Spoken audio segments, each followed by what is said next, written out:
Hello, welcome to LawPod. My name is Alice Diver. I'm law lecturer here at Queen's in Belfast and joined tonight by people from Adoptee. This is a follow-up to an earlier conversation. We will be talking about the redress process, the redress bill, and anything else that occurs to us in connection with that. I will let people introduce themselves as we go around. People can use pseudonyms if they wish. So I'll start with Sharon. Do you want to just go first? Thanks, Alice, for inviting us. It's great to be able to talk about the bill. My mother was in Marion Vale, mother and baby home in Uri, and I was born and stayed there with her. And then I was sent to Dublin to a baby home, and I was adopted there, and that was organised by St. Patrick's Guild Adoption Agency. So I'm one of the many people who cross the border in some way, north or south or to England. I believe that's a very important part of this process that needs to be included in the bill. Maeve, do you want to do a brief? Yeah, I'm probably one of the oldest in all the groups I've ever been in. I'm an adoptee.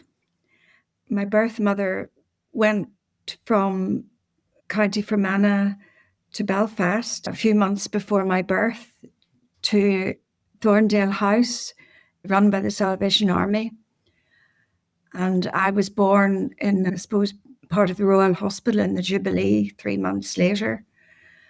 After a few weeks in Purtisburn Fever Hospital, where I had diphtheria, I think my mother probably stayed on in Thorndale during that time. I don't know whether she was able to see me.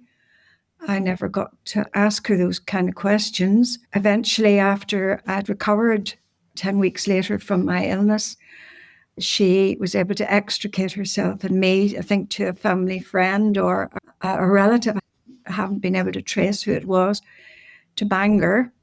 She was instrumental in choosing my adopted parents, who were a very decent couple and gave me every chance. And on the whole, I felt I had a good adoption.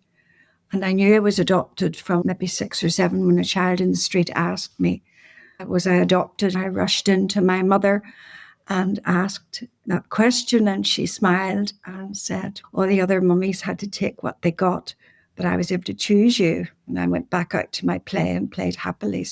And it was good for me because I don't think they would ever have told me. It wasn't the sort of house where we discussed our family. So it wasn't really an issue when I was growing up, though it explained a lot. I was perhaps different from them. I knew other adopted children. I think there were 2 other adopted children on my avenue, and my adopted parents were older. So I was very interested when 40 years later, I discovered that legislation had gone through in England to trace one's mother. I applied for that, but it hadn't gone through here.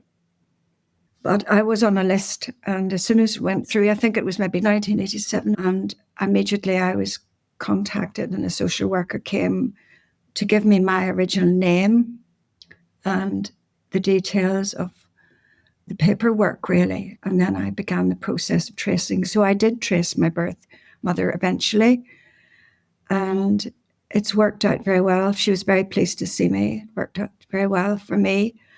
And I have 2 lovely half-brothers and 2 half-sisters. In fact, I had dinner with them on Sunday at a Christmas event, and someone's birthday, one of them had a big birthday, so that was lovely, and I'm welcomed into their family. I'm very grateful for that. But still, one is left with one's issues. So when the Queen's Bill went through, I thought, I need to speak up for my birth mum, who had since died, because she's a voiceless person, and I was horrified to read some of the stuff. Anyway, I've said enough. We'll come back to that. And I just want to bring in Bridget. My mother became pregnant with me in Ireland and unfortunately was shamed. And that shame meant she had to go somewhere to give birth to me. It was arranged for this to be happening in England. She went over, she had to work in the lead up to my birth. I was born 4 pounds 3 ounces, and 4 or so weeks later, repatriated back to Ireland. Returning to Ireland, I was put in a children's home, and my mother went to work, I believe, to provide. And from the children's home, I was fostered for me a few years. It was a positive experience. They were loving, caring people. However, that was only for a short while. My mother returned and introduced me to a man who then adopted me. The adoption wasn't an easy adoption. And once he had his own family, it was more complex and difficult for him to attach to me. I struggled with that difficulty, and I struggled with the transition, especially moving back out of Ireland to England, where at the times of the Troubles, media attention was very negative towards Irish people, Catholics, and people with a Catholic name. Eventually settling and living here in England since. Thank you. So that's some of our context. And I think what we're going to talk about is we're at the end, the consultation process is essentially over. I know Adoptee and I user group, we worked together very hard both last year and this year, drafting 2 responses. The bill is nearing completion. And I just thought we could have some thoughts maybe on the process. We've all read the bill, and some of us have taken part in follow-ups with the executive office where they came back to get more of our views. Just wanted to get people's thoughts on that. Does the bill go far enough? I thought maybe, Sharon, if I start with yourself. I know we had debates over systemic harms or human rights issues. We were discussing. Yes, we were promised a human rights bill that looked into human rights violations in the Truth, Acknowledgement and Accountability Report, which was accepted in full by the ministers in 2021. That's what I was expecting. So I joined the Consult Forum where victims and survivors, the idea was they would have a voice in monitoring the implementation of all the recommendations in that report. To my surprise, I found that we weren't actually consulted. We weren't included in decision making. I felt that we didn't have a voice. The way the report is written, it's written in a very human rights compliant way. But the way the civil service works is very different. They have a way that they have been working for a long time, and it's not an inclusive way. It's not based on sharing decision making. So I think there was a clash there. And I think that could have been perhaps helped if we had advisors brought in, say from academia, people who had already experience of such justice mechanisms to speak with the forum and with TEO to talk about how we could do this in a way that would match up with the report. But I think the civil servants were reluctant to do that. And I think it is because they might have then been forced to do things differently from how they always do it. So I think out of a sort of fear of that, they proceeded in the way they always have. And consequently, I don't think we have a human rights compliant inquiry and redress scheme. It does exclude people. I think workhouses are excluded from the redress scheme. And these are the oldest and most vulnerable victims. And we've been given a reason for why they had to be excluded, which doesn't make logical sense. To be honest, I think this is secondary victimization too. I think it's harmful to do this. They've been named as victims because they are in the inquiry. They are listed in the inquiry, and yet they've been told they can't have the redress payment. So I think that we need to have a more discussion on that aspect. And then pathways and practices were a large part of the report. And the bill cuts out the pathways and practices and just focuses on a limited list of institutions. For example, my mother was in Marion Vale, and I was born in Daisy Hill Hospital. Well, there could have been a mother in the next bed to her, also unmarried, also having a baby, and also being treated in the same way, discriminated against, being coerced by social workers, being not given pain medication by doctors, and yet she wouldn't be included in this investigation. And I don't think that's right. I don't think it's human rights compliant to discriminate between victims based on the location of where they happened to be prior to the birth. Then there's also a clause that excludes cross-border victims by saying that these issues are reserved. They're reserved to Westminster. They're not, Northern Ireland can't investigate them. So I think that needs to be changed. I read the Northern Ireland Human Rights Commission report, which responded to the bill. And I was really struck by the opening paragraph, And if you don't mind, I'll just read it. It says, within this advice, the Northern Ireland Human Rights Commission has had to reiterate much of its previous advice given during the consultation process associated with this legislation. This is an indication of how little has been taken on board in the drafting of this bill, and how unlikely it is that in its current form, it could be deemed a human rights-based approach to the issue it is seeking to address. And it goes on to say that when TEO did a human rights impact assessment, it didn't even address Articles 2, 3, and 13 of the Human Rights Convention. It didn't address broader human rights standards. They were omitted.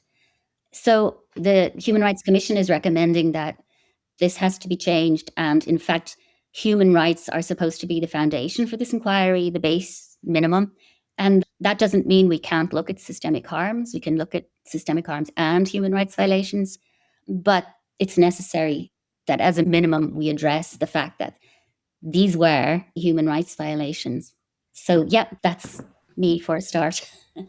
A useful analysis of the dissatisfaction that a number of us would have with the process. I was struck by something you said about the pathways and the practices earlier on when we were doing responses to the first consultation, when they wanted our thoughts on the bill, but they didn't actually show us the legislation. They wanted us to discuss on the future policy. I can remember being struck by something you said. You said it's not about the bricks and mortar. They're looking at the institutions. It's not about the bricks and mortar. It's about the people and the forced adoption and the consequences. Yes. But that they were so focused on, does that ring a bell? It does ring a bell with me, certainly. I think the focus was on the place of birth in this legislation and not on the awfulness of being separated from birth, mother and baby being separated. I think the whole tone of what we're reading really disappointed me. I really felt that the people who had drafted this bill had not really read the earlier reports, the Queen's report, and then Phil Scraton's report, and the detail that was in that. Also, had they read the testimonies that many of us have given, personal testimonies, either written or oral, to the independent panel. Look, we spent time preparing for that. I mean, I had someone coming out here, and I live far from Belfast, coming away out to my home, 2 people from the independent panel to take the testimony, which took half the day. And other people have probably had the same thing. Now, what happened to those testimonies? Did nobody read them? Did the people who wrote this report read those? Because if they had read them, I think things might have been very different. That has made me cross and sad and frustrated, and you wonder what this process is about. And then I endorse all that Sharon has said.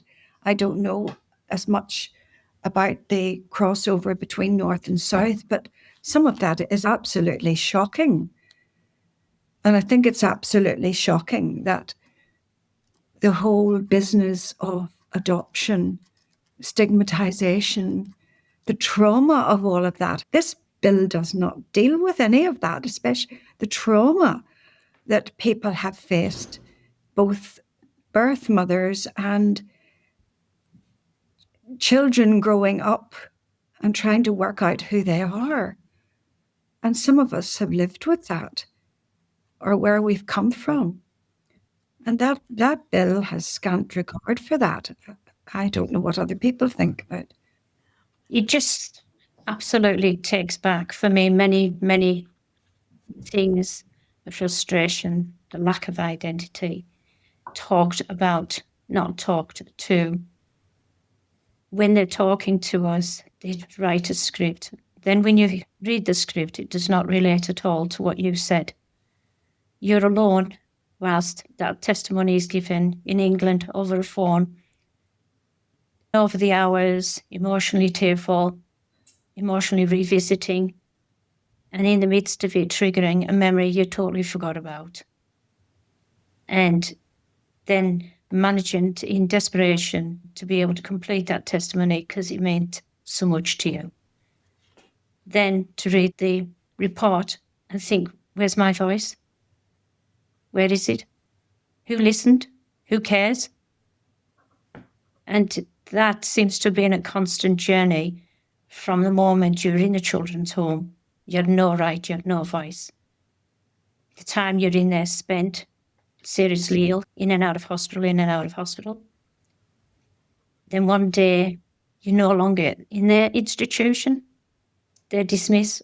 Well, you may not come under this program, and yet you're this child living in a different country, different accent, don't identify with anybody, following a stranger, thinking it's your foster mum, and nobody can tell you anything. And it's like every single element of that journey has just been taken away. It's wrong, seriously wrong. I want to know who I am. I want my identity. I want to know where I come from. I want to know who my family are. And I wasn't entitled to any paperwork. My health, my education, my personality, my character, that none of it means anything to anybody. You're not valuable to them. It's about the bricks and stones. It's a summary of how they see us, how quick, how soon can they dispose of us and restruct a new narrative. That's it. And as someone else said, I think a few weeks ago, even if you get your file, even if you get some information, if there's so much redaction there, or if the file has been lost to a fire, if it's missing, or if institutions don't want to hand them over. I think this came up at the TEO meeting. Someone said, what about canon law? What if the institutions say they don't have a file or they don't wish to hand it over? How will they be compelled? I'm not sure if the bill goes into much detail about getting information or making it available. Well, the bill should include a statutory right to this information. Northern Ireland now, I believe, is the only state in the UK, and also, if we look at Ireland, that doesn't provide a statutory right. It was recommended in the Truth Recovery Report, and we've been asking for it in the forum for years. And the civil service want us to keep going with practice guidance, leaving it up to the discretion of the social workers. Now, this practice guidance, there's been a new one written and it's helped, but it's not good enough. We should have a statutory right to this information. I don't know why there's so much resistance to doing that. And also, there's the question of the archive. That's in the report as well. There's supposed to be an archive where all of the information gets sent to Prony, and then there'll be a process where we can access it. I believe the Department of Health has not yet sent over all its records. I have a feeling that that's not what they want to do. I feel it's full of confusion. There's no clarity. It's all being done without our input. And as Bridget said, it's this lack of voice is harmful. It's repetition of the harm whereby we're powerless and people are deciding, will they put our information in an archive or won't, or will they digitize our information or not? It's a harmful process and exhausting, as Maeve was saying, responding to consultations and interviews and having to learn about the law, because you look at this bill, we were not allowed to collaborate on the writing of the bill. So we were presented with it. We saw it when everybody else did. And it's very complex. And I feel like I've had to nearly study law in order to understand what it actually says, because we have no victims' rights commissioner say, oh, look, maybe this clause should be changed because it's actually a disadvantage to you. It's up to us to figure this out for ourselves. Luckily, we have the Northern Ireland Human Rights Commission. But in terms of understanding, how does this clause actually is going to prevent us from being included or from having a voice on the inquiry, so. Absolutely, Sharon. I personally could not understand a lot of the language, and I found it very overwhelming. And it was not something I've got the time or the capacity to understand. And I felt that even when I eventually found out about the group, I was overwhelmed because of the language, the law, the process, but also the presentation that you were ticking a box by attending, but you weren't part of the process. It really was very much superficial. It's giving the impression that There's victim participation, but in reality, it's just superficial, as you say. A cosmetic tick box exercise if it's not reflecting real I think the length I find really exhausting, and I don't want to have to fill any more surveys. I just feel I can't do it. I've said all I have to say. The group I've found most helpful has been our Wednesday night Adoptee and I group. I suppose we're all like-minded, most of us, nearly all I think, are adoptees, so we understand the frustrations and all the stuff we've gone through trying to get information. The fact there's been no one-stop shop to get all the information. And I hope that's a good thing will come out of all this, that, in the future, other people won't have to face all of this, that you would be able to get your information, unlike the way we have got ours in dribs and drabs, or else it hasn't been there at all. Or that we were told it wasn't there, and that's been very frustrating. It seems like the solution is so simple, to just give us our information and acknowledge the human rights violations. But Yes. it's been made so complicated. It's been gerrymandered into this bill designed to protect the state. It's going to put all the focus on these institutions, as if the state had no role in this. The Truth Recovery Report made plain that this is systemic. This was legislated by the state. It was overseen by the state, funded by the state. But instead, this query, it won't show that. It'll show, oh, look at these private institutions. Wasn't that bad what they did? Absolutely, Sharon. Yes. And I'm really passionate about the fact that the state seems to have removed itself from any responsibility, any ownership, and to any attempt to undo past behaviours. And they have plenty of opportunity to do that and give us peace, give us some identity back, give us the redress you're asking for in our journey. It's not hard to do. Yeah. If you And can it's not do a favour, right? No. It's our right. We have a right to this. It's, Yes. a human right. Children who are adopted have a right. Social workers have a duty to make sure their story is told, that they have an identity, they know who they are. That's in law now. So where is the problem? Yeah. They won't even admit or acknowledge that forced adoption is the problem. Scotland has admitted and apologised for forced adoption. The Joint Committee on Human Rights in Westminster has acknowledged this was forced adoption, segregated into institutions or not, and have said that these were human rights violations. And yet Northern Ireland simply doesn't want even the words forced adoption put into the bill at all. Although they won't apologise, Yeah. even with the NHS, with medical violations when mothers were not treated well during delivery, and they're saying, well, we didn't know. They circle the wagons. It's all about protecting Yeah, the I think state. That's why we need a victims commissioner. There's such an imbalance of power. it has to be said about the so-called Christian institutions who ran these places. There's a disparity between what they purported to stand for and how women are treated. Of course, this matched the mores and the culture of the times. We have to realise that it did suit the families from which we emanated, that unmarried daughters who got themselves, in inverted commas, into trouble were taken elsewhere. That was the way things were in those days. This was the dirty little secret.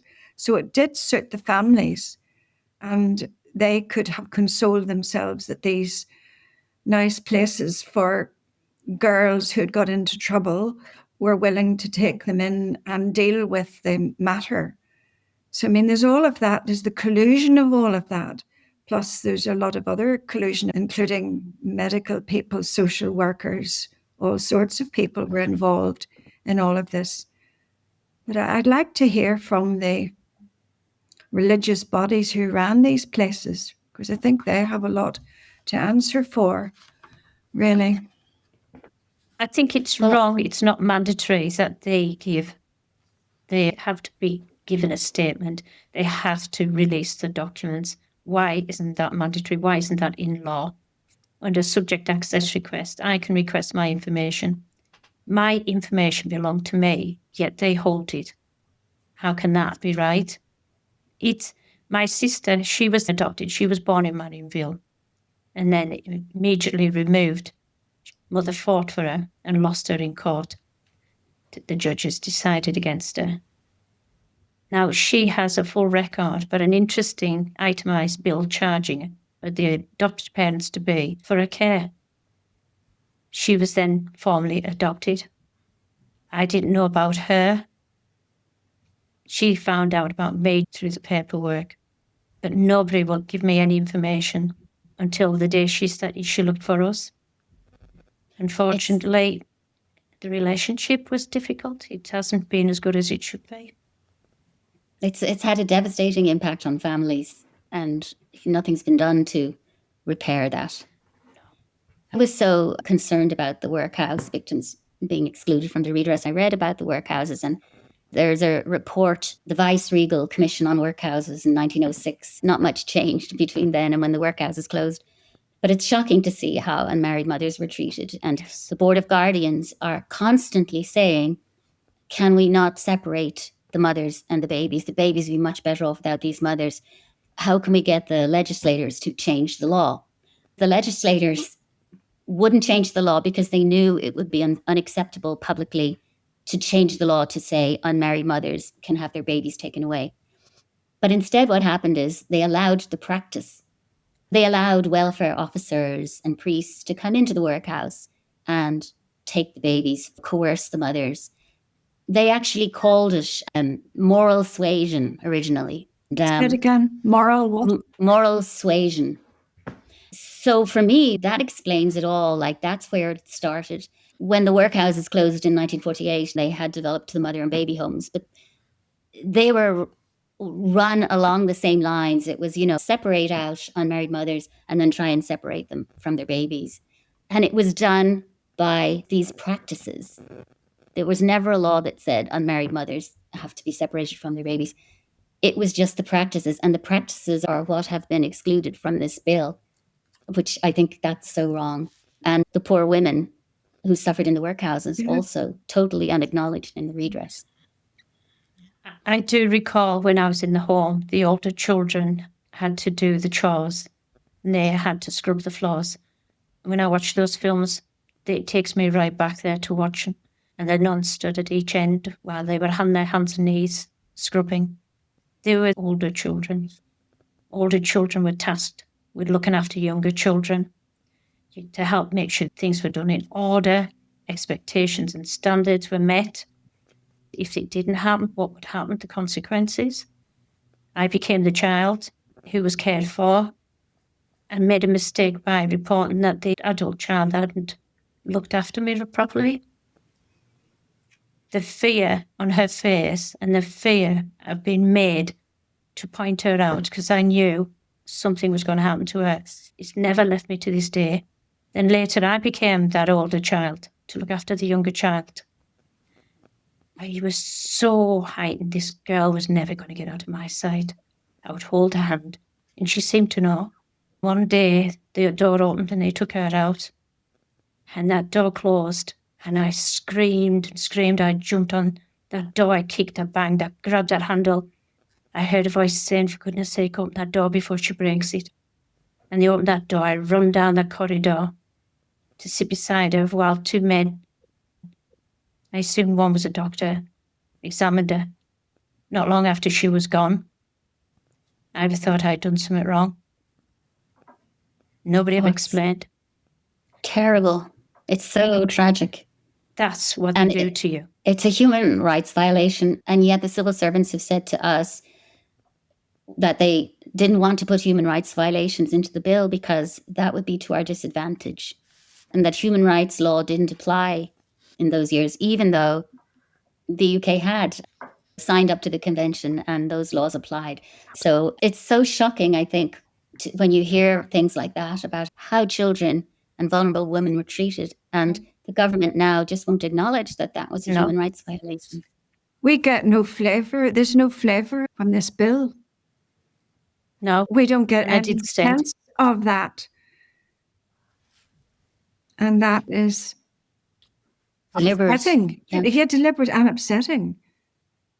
That remains with you for life. Yes. When I had my children, I would never let them out of my sight. I was protected. And no matter what, the friends came, they came to my house. My sons didn't go to their house. My children didn't go and visit them. They didn't stay. If they visited, I wanted to know the names of parents, the telephone numbers, the address. I had to drop them off, I had to pick them up, and they had to come back home. I didn't trust men. I watch. And even now when I go out, my friends say, it doesn't matter how much drink you've had, you never miss a thing when something's going on around. Vigilant. The lifelong impacts Absolutely. that others don't get. Intergenerational too, Bridget. Intergenerational. We could talk to your children about that. That passes on through generations in different ways, doesn't it? Absolutely. It does. Yeah. Both the adoptee and the mother. Because the mother then, if the mother has other children, it must be always with them what happened to the first child. And I'm sure it's had a big impact on them. Yep. And then for the adoptee too, the attachment issues. Or how we parent and Yeah. grandparent and so on. I would like to speak for my mother because she's not here. She never told her story. From my eyes, from what I pieced together, from what I see, pieces of the story I didn't understand at the time, but now that I know it, everything makes sense. When I was a child, she couldn't attach. When she took me back, we couldn't, neither of us. She thought I rejected her. She then went on to have a daughter. The daughter was there, this beautiful thing, a beautiful little baby. But she was the double of a dad. And in the moment that his sister said, oh, she's just like you, her eyes changed. I watched the expression, she changed, and I didn't understand why. From that day on, she was no longer her daughter. She then went on to have boys. It was a ritual. Kiss, kiss, kiss. You'll always be with your mummy. You'll never leave your mummy. But every single boy, that's what it left with her with. She no longer could love. And when the grandchildren came along, she couldn't connect with them. She couldn't go near them. Once they were up and speaking and independent, she was fine. She formed a relationship with them. But as babies, and it would be said by the daughter-in-laws, sister-in-laws, it would be said, she struggles with babies, doesn't she? Psychologically, it's so complicated, and there should be studies and resources made available to be directed at these issues, because I don't think they're understood I at all. don't. The mothers, I think the shame they were made to feel at the time, but then later, I'm sure that they're also made to feel shameful for giving up their baby. So it's kind of like this double impact on their psyche. All these things are glossed over, and it's just, oh, the child was better off, and oh, sure, you had a happy family. My dad never got to find me. I only found out last year he'd been looking for me, and sadly he died. He never had a child, never had another child, I should say. That's it. It's the wider family impacts. They just think it's mother adoptee. They forget fathers, siblings, grandparents, descendants, the broad impacts. Could I say one more thing? Some thought given to research and education on these matters, so that these matters will not be forgiven and gone into, and other people will, and perhaps benefit even children who are adopted these days. And I know little about the present adoption process that wouldn't have to go through all of this stuff. There would be research done and money spent on people looking into some of these things like attachment and intergenerational stuff in inverted commas. That would be it. Would be a useful memorial would be to stop it happening again, but with the same that severance and impacts. But today the government is the Ending Violence Against Women and Girls project, and they need to recognize that this is all connected to what happened in the past, violence against women and their children, and how that has impacted us now today, There needs to be an understanding. I was on a training awareness course today, Chloe Holland, about coercive control.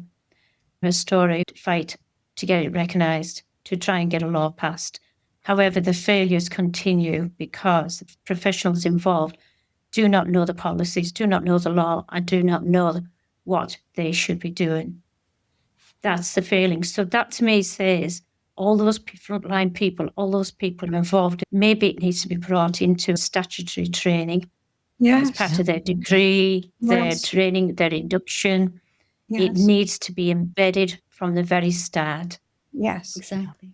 Oh, And that's the non-repetition part. Yes, the memorialization too. I'd rather have that than a statue. Yeah. Yeah, exactly. A proper, a dignified, respectful way of stopping it from happening again. And relearning.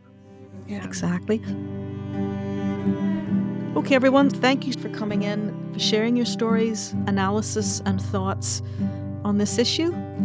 And I guess we'll continue to lobby and work as activists and talk to anyone who will listen to us. We'll get the word out there. But thank you so much, really appreciate it.